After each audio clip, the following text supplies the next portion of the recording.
Hello and welcome to In the Making, a series of conversations from North Bennett Street School where we connect with a range of new voices, fields, and perspectives. Before we get into our conversation, we want to thank the many supporters that make our programs possible, including the Massachusetts Cultural Council and our partners in craft. My name is Kristen Odell. I'm an NBSS staff member and host of In the Making. As you can see, as I've already said, we are sitting in the middle of our 2023 exhibition, Continual Craft. This year, we asked our students and alumni to give us examples of their work that speaks to sustainability, from business models, materials, restoration, repair, sustaining craft knowledge is an example, really sustainability in the broadest definition.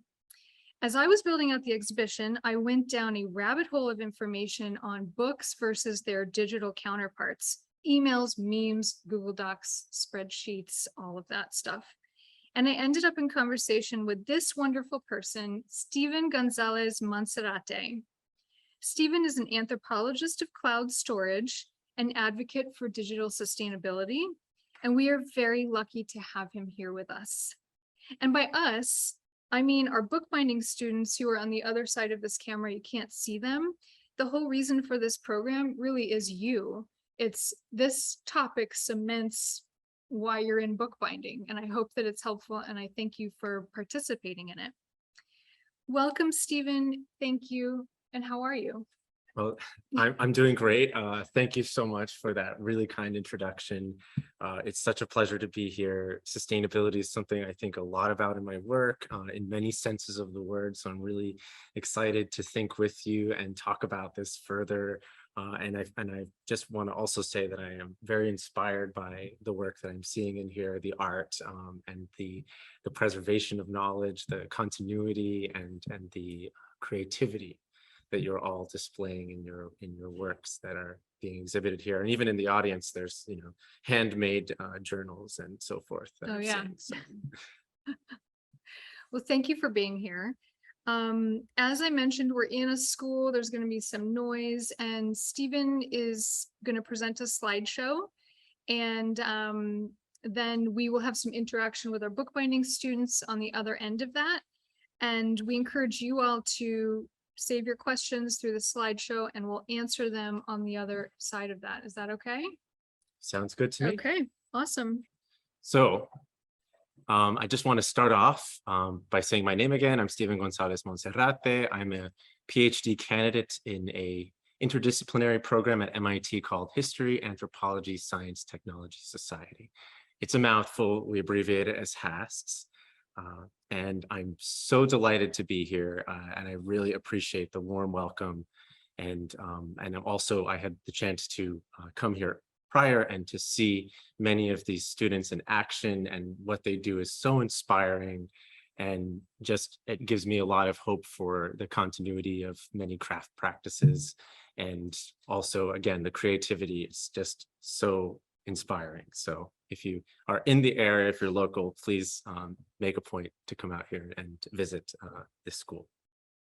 Thank you. Next, please. So the exhibition today it's here on display behind me is called Continual Craft. And as Kristen said, the creators who contributed to this exhibit are thinking about sustainability. And they're thinking about sustainability in many senses of the word. Today, I'm going to talk about sustainability in two senses of that framing. One is sustainability in an ecological and environmental sense, as we face climate change as a civilization and a society. And the second is something a little bit, maybe the less well-known version of sustainability is kind of the sustainability of knowledge, right? The sustainability of memory, and then what some of this exhibit addresses is also the sustainability of craft over time and skills. Next, please.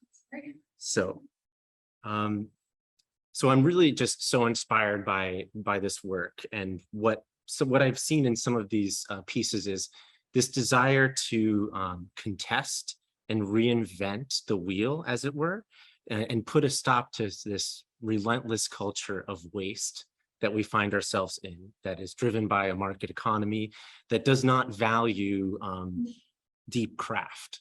Instead, it values high yield of profit and kind of speed, rapidity, those kinds of things. And so the cloud, as problematic as that term is not really exempt from this pattern of waste, right? So it may appear to hover above us, taking the shape of a cloud, but after devoting 6 years of my life to studying its mysterious inner workings, I can tell you that it's more like a smogging machine than it is like a puffy cumulus cloud. And this art installation by Annex kind of, in some ways, what it does is it helps us realize how difficult it is to define the cloud. As you can see, many of these household effects kind of woven together. And this kind of is trying to ask and answer that question of what is the cloud and get you to think about that. So the tangle of infrastructures that we call cloud is a fiction of convenience without consequence. It's a fantasy of infinite space and immateriality that is obscured from view by virtue of its complexity, right? So hidden in this labyrinth of fiber optics, cellular towers, mobile devices, and data centers, this is our information ecology, right? And it's stitched together at the speed of light. And by design, it is difficult to comprehend. It's complex. It's the scale of it exceeds our imagination, and hence the use of metaphors like cloud to describe it. Next, please. So as an anthropologist, you might be wondering why I went to the cloud. Anthropologists are supposed to study people, right? So, but I have learned that the cloud is a place filled with people. And it is as human as we are, right? So it is tended to by mostly men like the one depicted here, who I'll call Tom. Technicians with flaws and fears and hopes and aspirations like you or me, but also very scrappy, devoted, savvy maintainers with an eye for detail and a sense of craft as they maintain and repair the computer servers that store our data and make possible the remote computation behind everything from ChatGPT, email, and this very video stream that we're all participating on. And so the fundamental problem with the cloud is that it is material, right? So over the past 6 years, I have, as an ethnographic observer, I've spent time in data centers. And I have observed how this fantasy of a cloud evaporates in the realities on the ground. Computers encode information into bits, ones and zeros, but the thrumming of that data is not weightless. Like an organism, like us, the computers are metabolic, right? They have a metabolism. They require vast amounts of energy to operate, and in turn, they spew heat as a kind of waste product. If unchecked, that thermal runoff can bring down a data center or a rack of servers, costing the company tens of thousands of dollars for every minute of downtime. Next, please.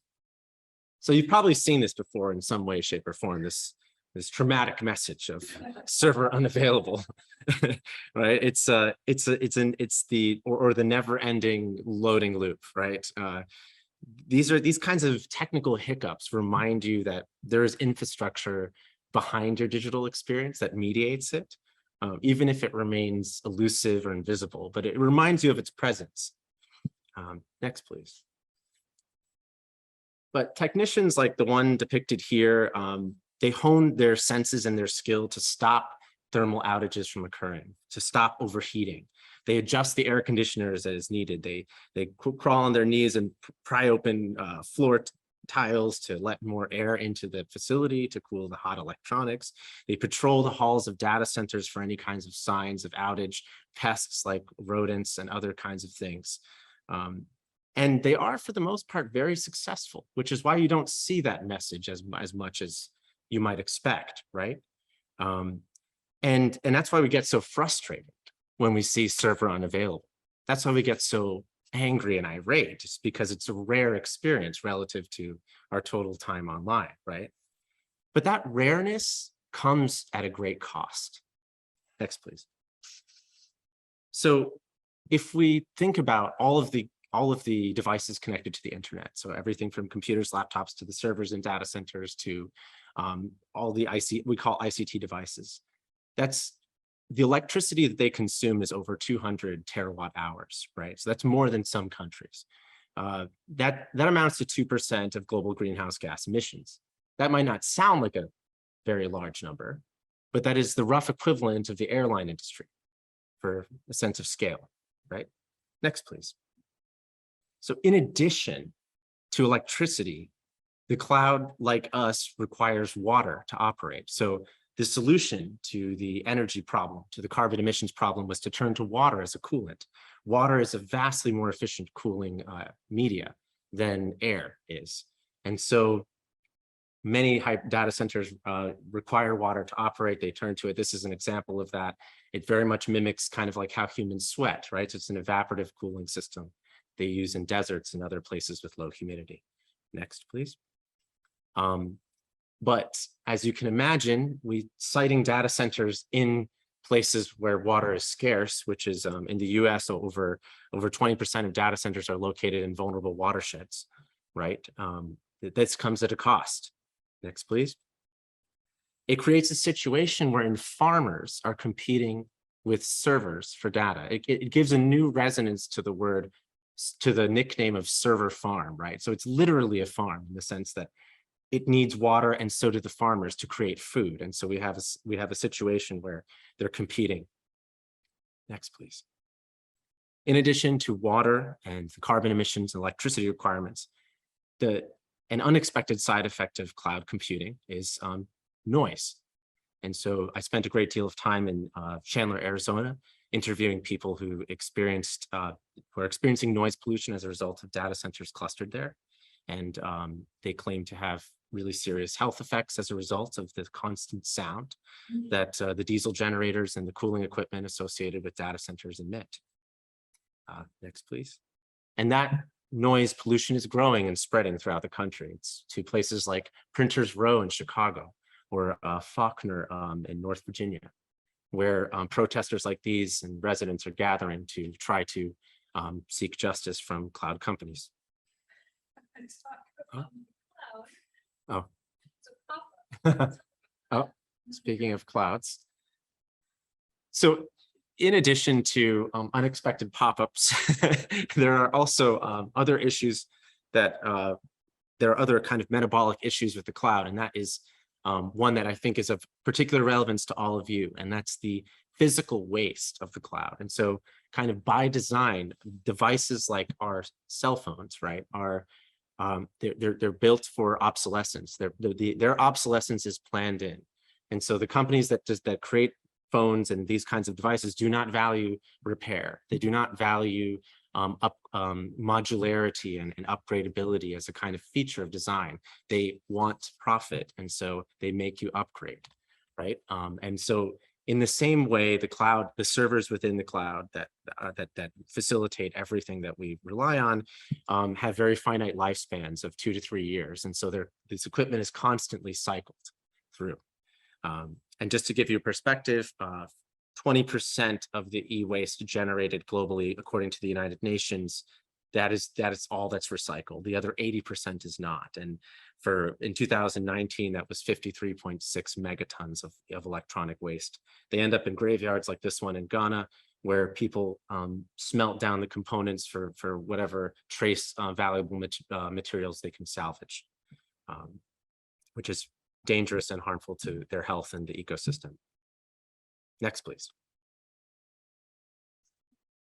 Oh.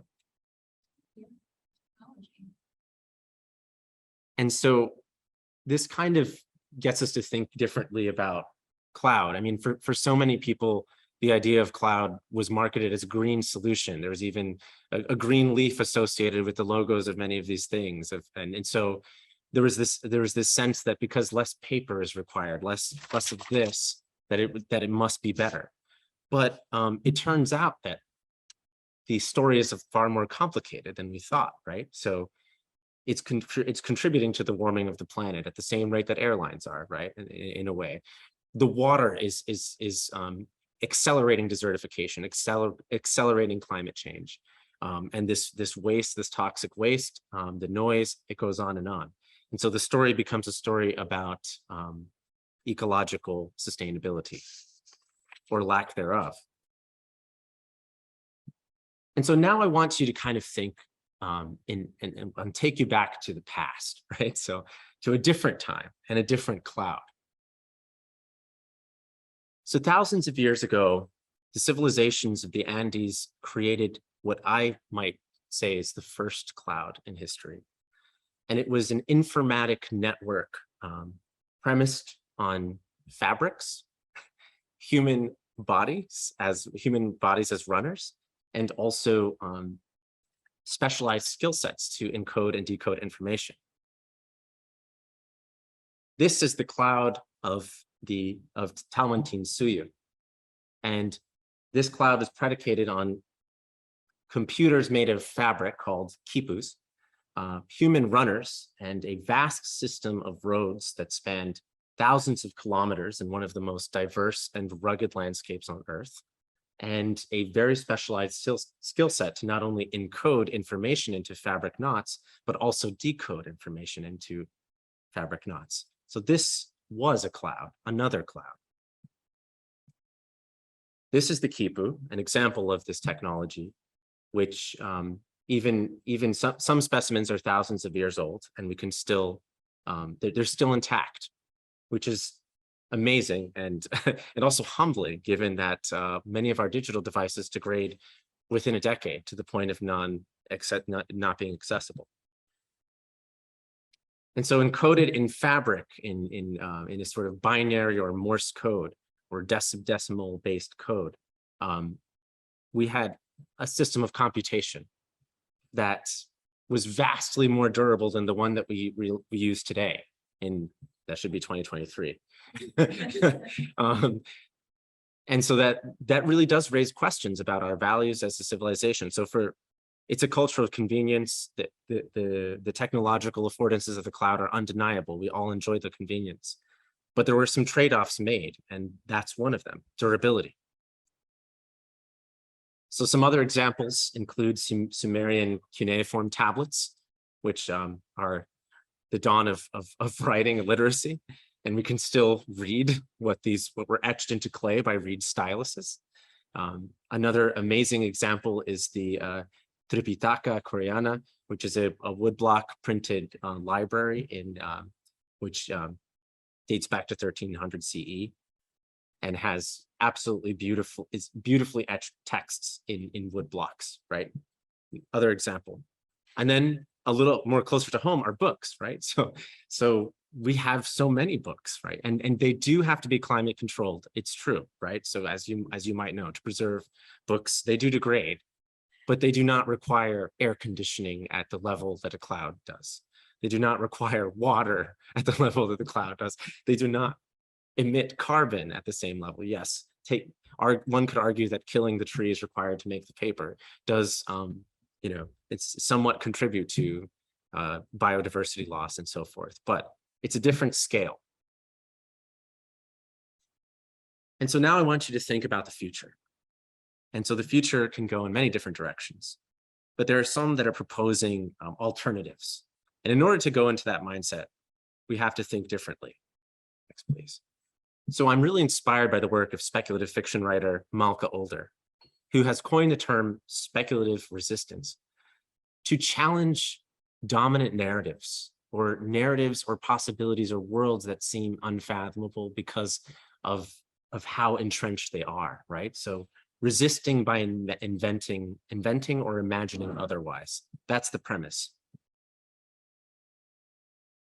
Here's an image created by Luc Schuiten, and an artist in an emerging genre of speculative fiction art and design called solarpunk. Now, the folks in the solarpunk movement are trying to design for, imagine, and create a future that is sustainable, that centers renewable energy and what we'll call grown aesthetics, right? And this is another world that's possible. And that's the whole point, is by even imagining that this world that might be somewhat utopic, you are contesting and resisting the world that we're in. There is a real life example of this. It's called Grow Your Own Cloud. It's a project that is trying to ask, is it possible to store, to basically turn a plant into a server, right? To store information in living tissues by harnessing the oldest information system in existence, as far as we know, DNA, right? Or molecular storage. So this is, I just leave you with this because I think it's a radical other possibility. It's an alternative. It's a future otherwise. And so I want to close with a quote from the UN Secretary General. And our world is at a crossroads, and our planet is in the crossroads. And the cloud is part of that. It's part of the dynamic that leads us to this situation where we find ourselves in, with rapid climate degradation, with ecosystem destruction. And so we have to think differently about our information ecology if we want to survive. But also, if we're relying solely on servers to preserve our memory of this very Zoom call, of other things, they're not very reliable and they're not very durable. The books are probably a better bet. So if archaeologists come in the future and try to study what people were like in the 2020s, depending on how far in the future they come from, they might not have very much information at all. But they might read your diary or your journal and get way more information, right? Because the issue of durability is something that is also at stake here, and in our memory, our collective cultural memory. I'll close there. Thank you. We're going to have a lot of questions. I know, I'm sure that you all have many streams of consciousness through this. I have one that, well, first of all, I took the slideshow down. Oh, let me turn that off. Yeah. Just the power button. Thank you. Oh, yeah. I'm going to ask read one of your quotes in a little bit. Can you explain? I took the slideshow down. Can you explain grown aesthetic? Sure. Yeah. So the solar punk movement is, as I said, it's a collaboration between what I'll say speculative fiction writers who are trying to imagine a utopic world that is fueled by sustainable and renewable energy, and that also kind of celebrates the possibility of engineering plants to sort of become with us, to live with us, to be a scaffolding for us. And so the grown aesthetic is maybe something like those ivies growing on the side of that building, but in a kind of at a different scale. Some people, you can look at kind of sustainable cities and new designs for cities that are thinking about, how to create like hydroponic gardens that are like woven throughout the architecture of the building, or using biomaterials to create buildings and other kinds of things. And so that's kind of what I mean by a grown aesthetic. It's this sort of a way to think differently about design principles, and also to think about living with nature more symbiotically and less destructively. Right. Gotcha. Understand. So unless anybody wants to jump in here, I mean, I can prompt us with this fascinating quote from Stephen. So Stephen contributed this really lovely quote on this topic for the exhibition. And one of the lines in it that just makes me laugh, in a very twisted way. It's like, in a oh my God, we're doomed kind of way. You said, oh no, in one, no, it's brilliant. No, it's brilliant. It's like the mirror in the exhibition, you're just facing your own mortality. Yes. In 1,000 years, future archaeologists, well, you just said this, but you referenced something else. In 1,000 years, future archaeologists will never be able to experience cat memes, GIFs, or NFTs because the contents of these drives will likely be irretrievable. The NFT, well, cat memes is just heartbreaking. That's a tragic loss. That is going to cause societal collapse. But NFTs makes me smirk a little bit because of what they represent in these past few years. Yeah. Talk to us about that. So I think there's sort of I observe a somewhat a fetishization. I don't know how better to put it, a fixation on newness, on what's the next big thing, how can technology fix or create new systems of value.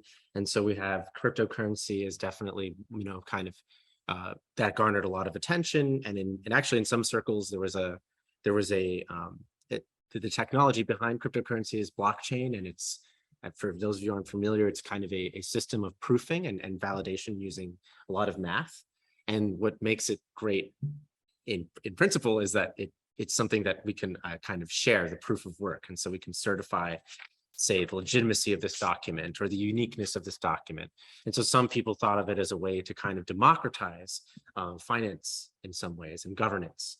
And can we use blockchain to do really cool things? And so there are people who are using that technology with these kinds of goals in mind, where others are trying to kind of extract profit from it. And in the same way, NFTs being an extension of that framework.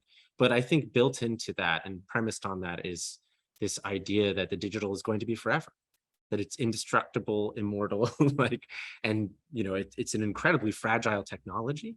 And I've spent a lot of time with people who are archivists of the digital, and they are very concerned about digital preservation, about the continuity. So kind of like all of you have specific skills that you're trying to pass on or maintain and to the next generation, but also maintain and to learn. In the same way, like there are certain objects that are digital, right? Files that you in order to access them, you have to have a program that no longer exists, that's no longer supported, that there's no backup for. And even if there is, you have to have somebody who knows how to use it. And so that's kind of the crisis of, they call it the crisis of digital preservation, right? And so that's kind of where I see the NFTs falling in. Wow. Into that logic of like taking for granted the digital's ephemerality.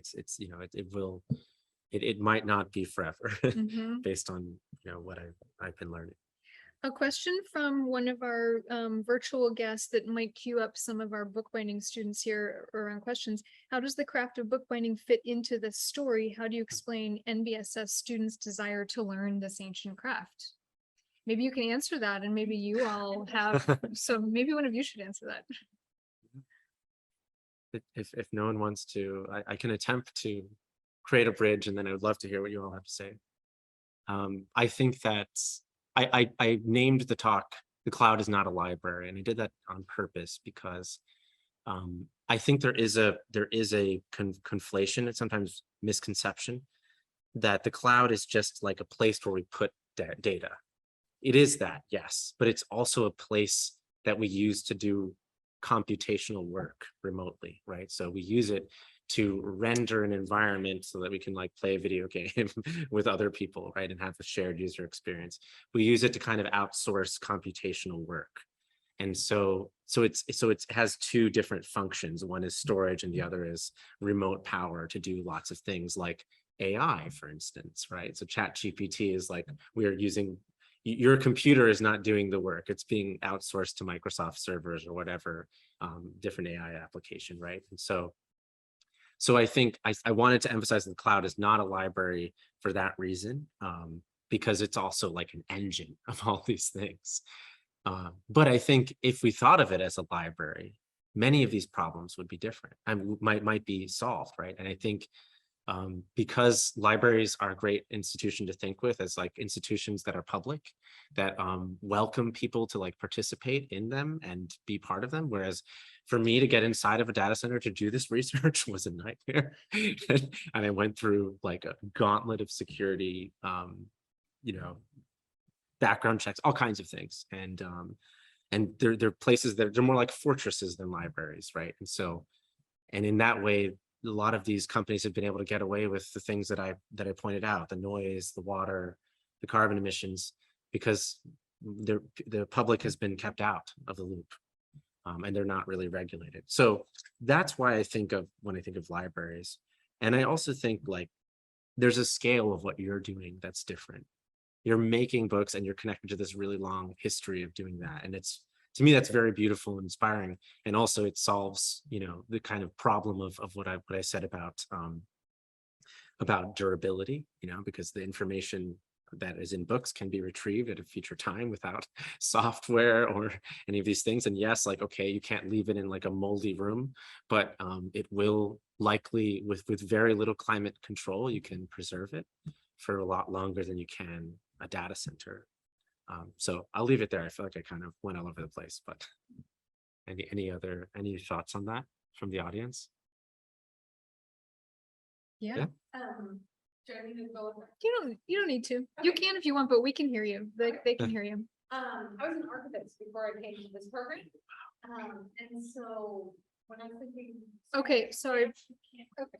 Okay, sorry about that. Sorry. Okay. Yeah. There, yeah. All right. You don't need to lean it, but that's close enough. Yeah. This is Rachel Payne. She's behind the camera, but yes, go ahead.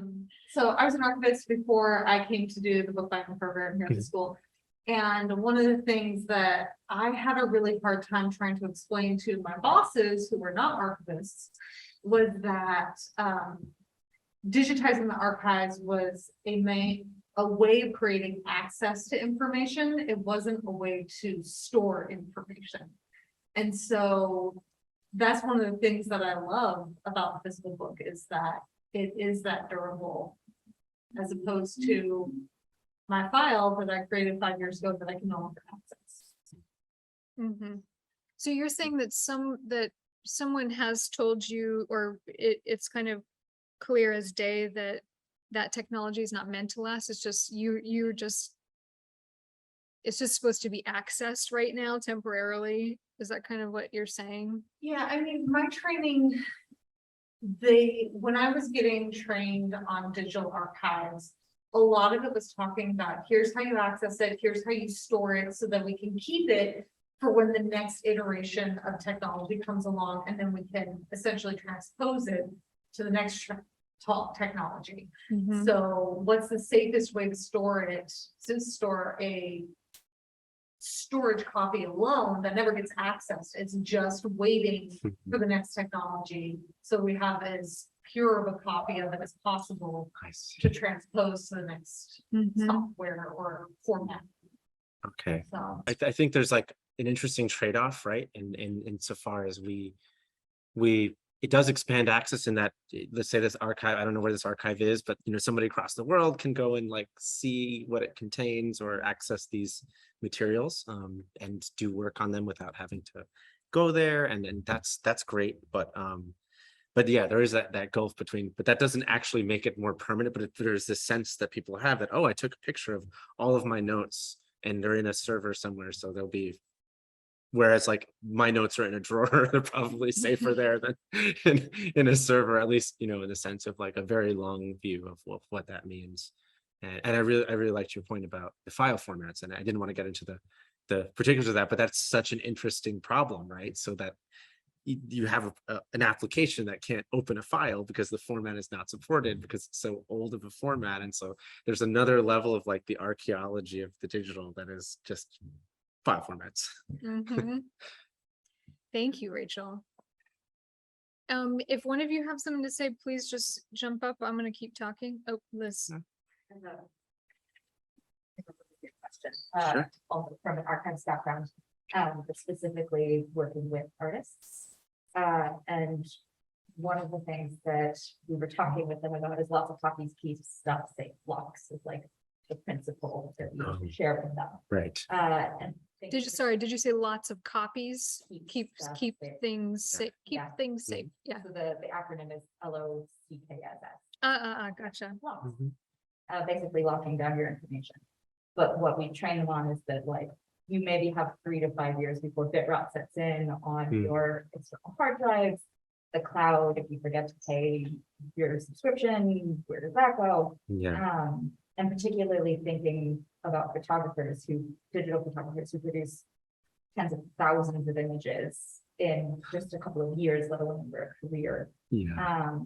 Sort of how do we help transition that population? Have you seen any projects looking more midterm rather than long-term to help Sure. us transition out of a dependency on this cloud formatting?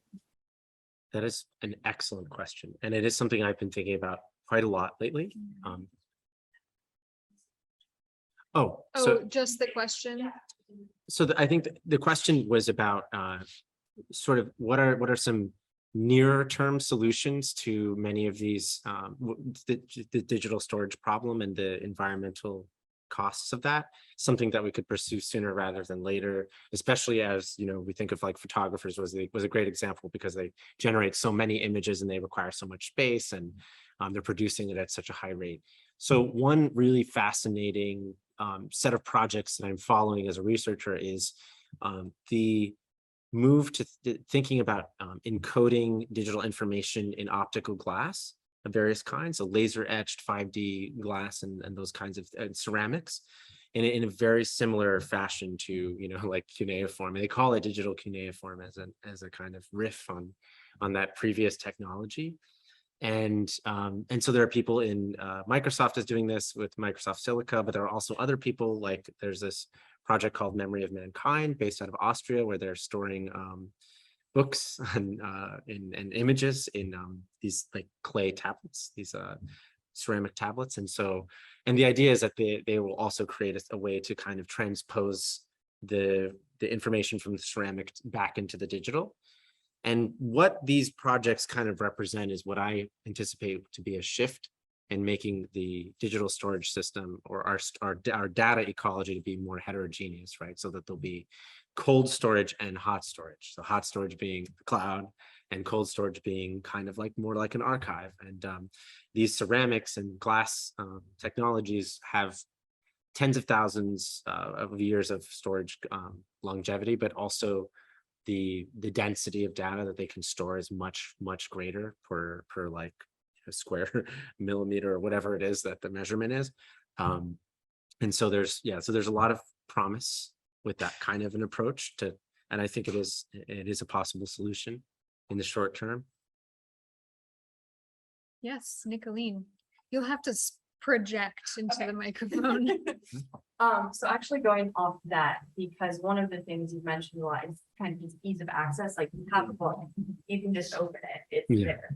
And like, even if you do have something that has more viable long-term digital storage, it seems like having that, the return transposition back into digital seems kind of short-sighted as well. Given that, if you have significant upheaval, whether that's climate change or political or whatever, that infrastructure that needs to exist for that information to actually be carried over will be lost.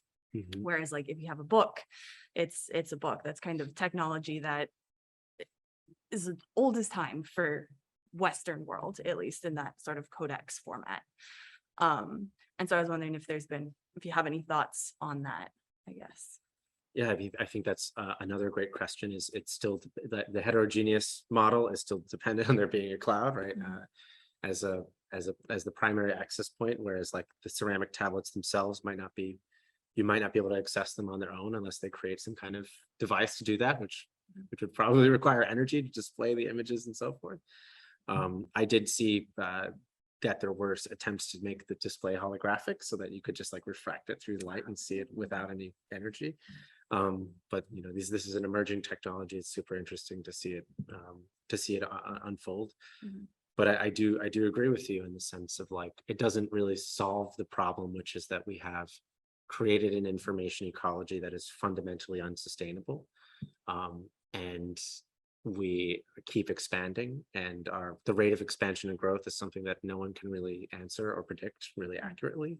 But what we do know is that if AI applications continue to explode in the way that they are, and or the metaverse becomes a thing for real this time, and also if there is a metaverse, there will likely be competitors to the metaverse. And so the requisite infrastructure, the data centers, the data storage, the computers to require and to power all of that is hard to fathom. The scale of it is staggering. And so the figures that I cited will be like very small compared to what we might be up against. So yeah, I do think the book is still very valuable, and also like there are other ways to make books, right? So I've seen that some of these are made with recycled paper. Am I right? And like other kinds of scraps and No purchasing, all natural materials. Shayla's book is all organic material that is bound without any adhesive, so it can ebb and flow with different climates. And yeah, there's a lot of ways in which you can Thank you. Thank you, Nicolene. I have a question I want to get in before I miss this opportunity. I just want to speak to, you spent a lot of time in data centers. Yes. You're an anthropologist, so you're studying the humans that operate those. Yeah. The human cost of the data centers, planned obsolescence in our technology, the graveyards in Ghana, and how I just had this moment of thinking, you know, data centers, humans existing in that space, no light, heat, hum, compared to a library where you're exposed to germs and silence and dust and like keeps your immune system going. I know that's gross, but that's just like one is supposed to be simplifying and elongating our existence, but it's the complete opposite. Yeah, I mean, as places, they are very different. But I mean, there is that like uncanny valley when you see the racks of servers and then you see racks of books, and you're like, this is really similar, like, the design principle. Have you ever been into a data center? Oh, you have? Okay, so yeah, you know. I've been into one and it's wild. Yeah, and I think in my experience in data centers is that, yeah, they're quite loud. They can be very cold. They can be, you don't know what time of day it is because it's darkness, and the air has a kind of stagnant quality to it because it's so filtered, because particulates and microorganisms are something that you're always kind of fighting against because you don't want to corrode the equipment and so forth, especially when it's on a certain scale, right? And the other thing I think that is part of the story too is the scale. That some data centers are very, very small. They're just in the basement of some building and they're not really very sophisticated. But I think people tend to think that most data centers are like Google's, where they're these massive, glittering, beautiful, state of the art. But most of the ones that I have been to are actually nothing like that, and they're very under-resourced. And so the people who work in them, and as I said before, who are mostly men, so this is a very masculine space, have to be very inventive about the way that they do their job because they don't have all the tools that they need. They're very not trusting of scientific methods of like measuring airflow. So they turn off the air conditioner because they're so afraid of an outage and so forth. And this is very stressful for many of them. So that's another thing that I've encountered is just the toll of the human toll on their health, on their sense of well-being, and even their like masculine identity is like constantly being tested in these spaces, as it were. Thank you. Oh, yes, India. Yeah. Sure. This is gonna be a little rambly, but I'm gonna get to a point, which is okay, I'll be All loud. ears, all ears. I've been thinking a lot about the number of parts of a book we use like body metaphors to refer to. So we talk about spine of the book and joints and heads and tails. And I don't know where those terms come from historically, but I think they have the sort of effect of making books. I mean, I think it's in part that we like to think of everything in terms of human bodies, but also it kind of makes them seem vulnerable. And then when we think about repair, we sort of think about like rebacking a book or sort of fixing them. And it kind of makes them actually seem vulnerable in a way. But I was really interested during your talk about the metaphor of the cloud. And I think it's a really kind of a weird metaphor because it's both like ephemeral, but also you talked about like hovering above us. And I was wondering if you know anything about or have any thoughts about how that, like what use that had to people who are trying to sort of sell the cloud as a concept, and also like what effect it has on how we think about all of the stuff. That's an excellent question. So yeah, cloud actually comes from a kind of engineering practice of like creating a small cloud of people working together and sharing information. And the idea that it also would be something that would be ephemeral, that some person might break away from that cloud and it might grow or shrink. And so that's kind of like the history of cloud as a kind of metaphor for thinking about software and engineering. And I think that marketers really latched onto the concept, and you can kind of see in the early 2000s is when you start to see cloud as a logo. And that was part of an attempt to sell, digital storage capacity to get people to, because before there was a cloud at the sense of a business where people would go and put their data in a cloud and a company would manage it. Most companies managed their own data centers. That was the way it was until the 2010s, the late 2000s, when people started to migrate to the cloud and then co-location. Even Amazon Web Services didn't really exist until 2012, and now it's like one of the biggest cloud providers in the world. And so, yeah, so they used that concept, I think, also to hide a lot of their dealings, because it was so technically complicated, right, that most people wouldn't understand. So cloud is a nice way to kind of describe this invisible force that bound the world together and created all of these amazing new innovations, like being able to order something online and blogs and social media and so forth. So I think the marketers really liked the idea of a cloud because it's a natural phenomenon. So it also made it seem like it was something that was natural, safe, and it's always a white cumulus cloud, not like a angry storm cloud of some kind, right? So I think, yeah, so that was part of the reason, is to continue to obfuscate, to hide, and to not get people to really look under the lid and see that, oh wow, the carbon emissions are really high, and oh wow, there are all these other environmental politics going on. But as far as the comparison you made between books and people, the anthropomorphization, as we call it, of books, a similar thing happens with servers, actually, quite a lot in data centers. So you have servers. I've seen the text they have names, some of them. Like one was named Hoth because it was in the coldest section of the data center, which is just a thing. They're gendered. Some of them are gendered. Many of them are gendered as in a feminine way, which is, there's a whole history to that. But they have genders, they have personalities, they have qualities like hungry or cranky and stuff like that. So I think there's a similar thing goes on with the servers, where they're thought of as people-like in some ways. That's so interesting. Thank you. Thank you, India. Jackie or Liz?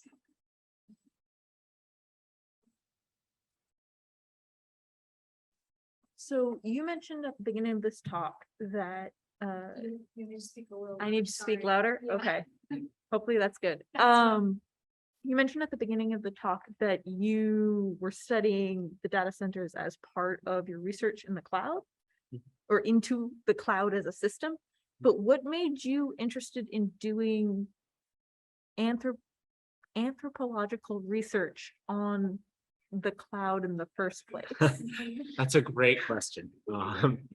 So that began when I was an undergraduate. I didn't know what I wanted to study. I was an undergraduate at Keene State, and I kind of studied everything. I was doing like gender studies and anthropology and writing and history and all kinds of stuff. But I got really deep into anthropology. I liked it, and I had like an obsession with infrastructure at the time, and so I ended up studying this public bus system in the town of Keene, which was like very much the successor to an old trolley.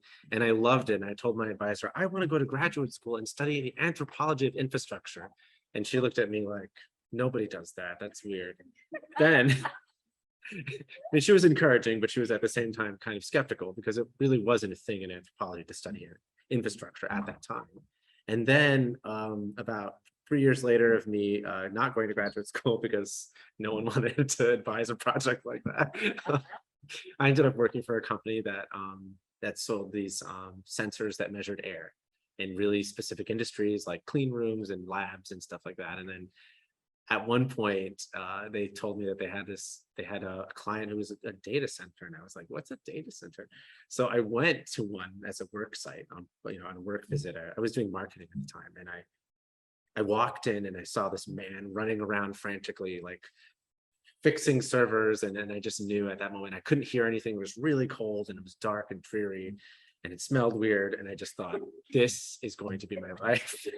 I need to know everything about this person and what he does and why he does this, because it was so fascinating that was the story behind all this sophisticated technology. Was like, I was picturing like the future and robots and all this stuff, and I just see this man like running around like frantically with like, he had like fans from like Walmart that he was like putting, like it was such a mess. And I loved that it was a mess because what, again, like the marketing logo of the cloud, you think it's the future and it's this glitzy thing, and you see in like the movies, the data centers look so fancy, and it was completely the opposite. So that is how I stumbled upon it. And then I felt very validated because at that time, everyone wanted to study infrastructure. So there was like this turn in anthropology, you call it the infrastructure turn, that happened in the early 2010s. And then that's when I got involved in this. Awesome. Thank you for asking that question. Yeah, it's a great question. Liz. That's One of the things that often comes up with sustainability is also accessibility and democratization, especially with trying to shift away from current technologies to new technologies. And when there's emerging technology coming out, like the plates that you were describing earlier, the ceramic or the glass, having had sort of a more bird's eye view of the history of information globally, what have you seen consistently show up as a means of ensuring democratization with information, if anything, and how can we kind of look for that in these future projects? a wonderful question, and it's one that I have some general answers to, but also I hope that we can all kind of think together about this, because it's an issue that should concern us all. I think that for me, the story of the cloud is very much about the story of control of information, in the sense of, at first, computing and the internet was a very kind of democratic practice in some ways, right? So, I mean, its military origins notwithstanding, the idea of the internet, which came out of ARPANET and many of these military projects of information network building, was this idea of like creating a place, a commons, a digital commons. And so many of actually the internet protocols and some of the kind of foundational aspects of the internet still reflect this kind of ideology of, this is a common space that we can all interact on and share and be part of. And slowly over time, it became a market. It became marketized more and more and more and more, you know, with domains being something you purchase. And it just kept escalating, and the .com bust and so forth. And then we have the kind of current era where so much of the information is run by, so much of the cloud is stored by, it is run by private companies like Google, these massive mega corporations that have so much power and influence that in the EU, they now have more influence in the European Union than the fossil fuel industry does, that big tech does as a kind of formation.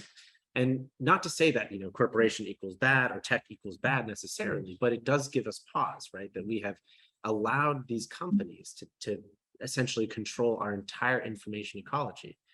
And that is something that I personally try to speak out about and get people to be aware of.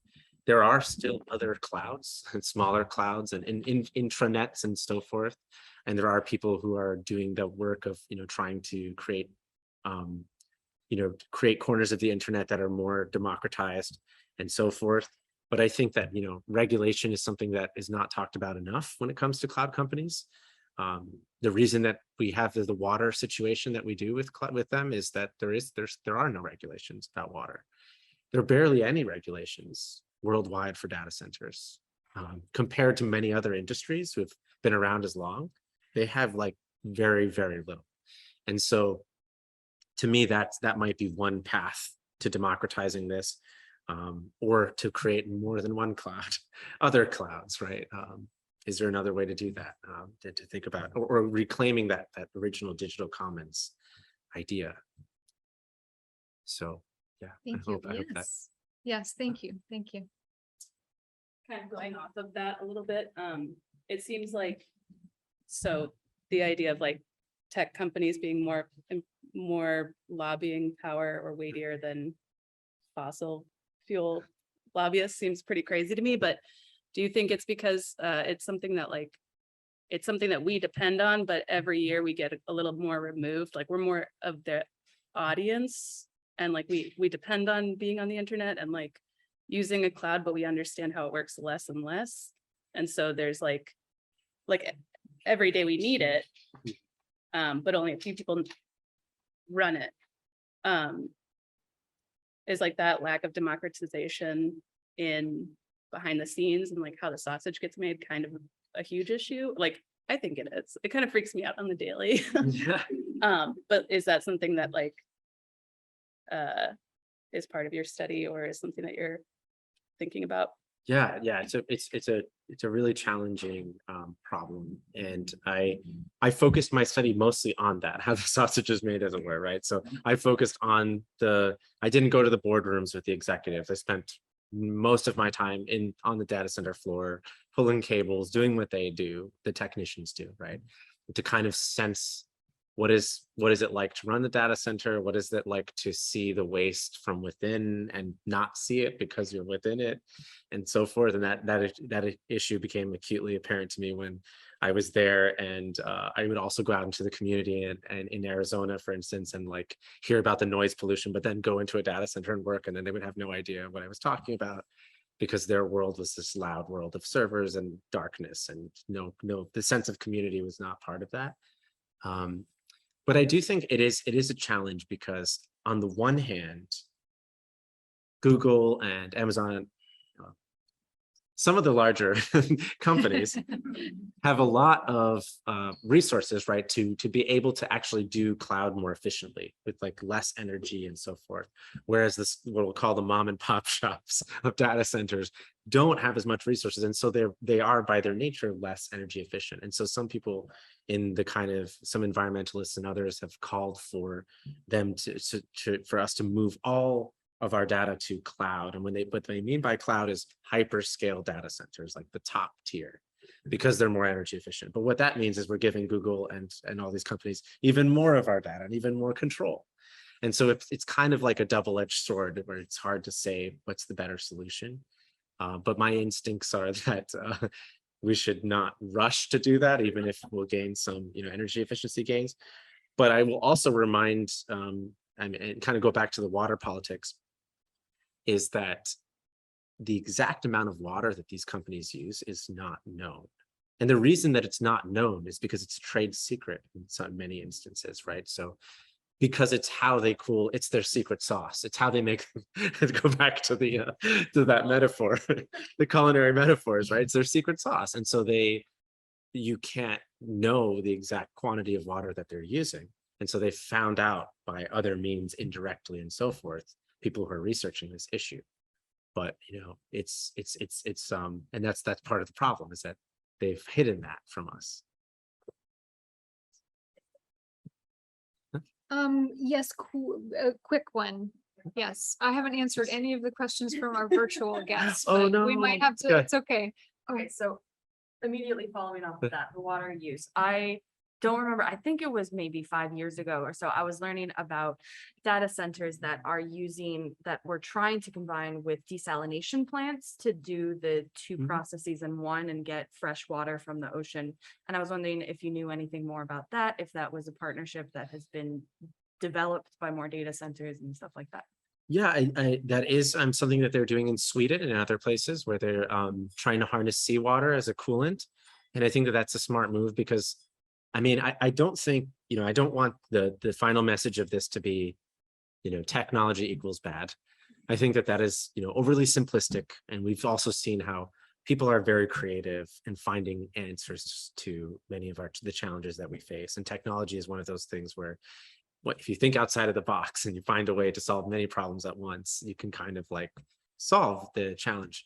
And so one possibility is as you said, using the data center as a desalination plant, and using the water to cool the servers and then filtering it back to the community so they can drink it or use it for other things.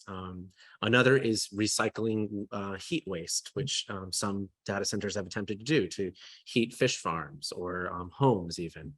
And so there are different possibilities. And then when we talk about development in the global South and other places where they're going to build a lot of data centers, they're going to build data centers in places that they don't have electricity for people, but they'll make electricity for servers. So the question is, will the people also get electricity? Will the people also get water? And that's an opportunity as much as it is, a challenge, right? And so that's what I hope is to also kind of not be completely pessimistic about the technology and say that, like the one that you mentioned, there are possibilities of synergies where many problems can be solved at once. And I think part of that requires a different ideology, a different kind of paradigm of thinking about data storage as something that belongs to everyone, to thinking about infrastructure as something that belongs to everyone and is not a private company's, part of their business, a business asset, as it were. That speaks to something one of our virtual guests mentioned, and we're not going to get into it specifically, but the accessibility versus durability, and talking about accessibility of information to remote areas and people who do not even have access, so there's that conflict, I guess, as well, and the back and forth of that. Yeah, and I think about accessibility in multiple senses, like the geographic distance, like class, like access to material wealth to be able to like go to a place, an archive or whatever it was, but also like accessibility as in disability justice or ability justice, right? So some people just that is how they can get information and also participate in something like this Zoom call, right? So I think, yeah, it's tricky to balance it all, but I think it's worth having these conversations, because then people like you will start thinking of ways that we can kind of fight that or change it or have new kinds of formations. We're going over a few minutes, but I have to wrap this into the last question and turn it back around to why we're here, which is talking about books versus their digital counterparts. And I'm still stuck on the all of these things that we've come to know that we're just going to lose, and there's going to be no evidence of us in this period of time. And so one of these questions from our guests, which is cracking me up, I know that it's not meant to be this way, but it's so funny. Can you speak of how we might mourn the loss of these types of impending losses of information and ephemera? Yeah, I mean, I think of I was recently talking to archivists, and I can't tell you who the person who originated this idea is, but somebody in the archiving world spoke to what is really fascinating to look at in history are the silences. The silences speak in a way that the silences are worthy of our attention, right? That because they speak of erasure, they speak of, or they don't speak, and by not speaking, they're speaking. And so in that way, future archaeologists will be like, okay, we had all of this information, and then unless somebody printed out all the cat names and put them in, which I know people are doing stuff like that.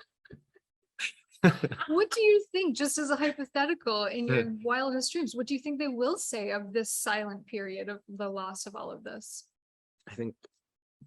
I think they will wonder about our they might wonder if we were just very kind of short-sighted in the sense like that we and I think maybe that is just we are just not long-term, like as a culture, as a civilization, and specifically American culture, right? And so to be very kind of clear that we're struggling with timescales. It's very clear because of climate change, right? It drives us crazy because it's something that feels like it's, it's presented in the news like it's going to happen tomorrow, that the end of the world's happening tomorrow, but it's a slow burn to the end of the world. And we didn't act for so long because it was a slow burn, and because we lacked this kind of sense of duration, right? Of long durée. And so maybe the future archivists will wonder about that. What led them to be so kind of not thinking about posterity? That's why you all are here making books.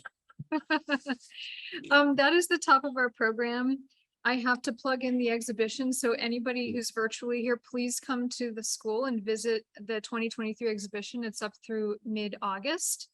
Thank you to our bookbinding students for contributing today. It's been really awesome. Thank you to our In the Making virtual guests for following us through this season of In the Making. Thank you to my colleague Barbara Rutkowski for all of the In the Making tech support and more. And most importantly, thank you to Stephen for closing out this third season with such a rich topic. I think we could probably talk all night about this. Thank you for Yeah. having me. This Yeah. was wonderful. Thank you Thank so you. much. I really And appreciate it. thanks to everyone. Have a great summer and we'll Yeah. see you for our 4th season in the fall. Bye.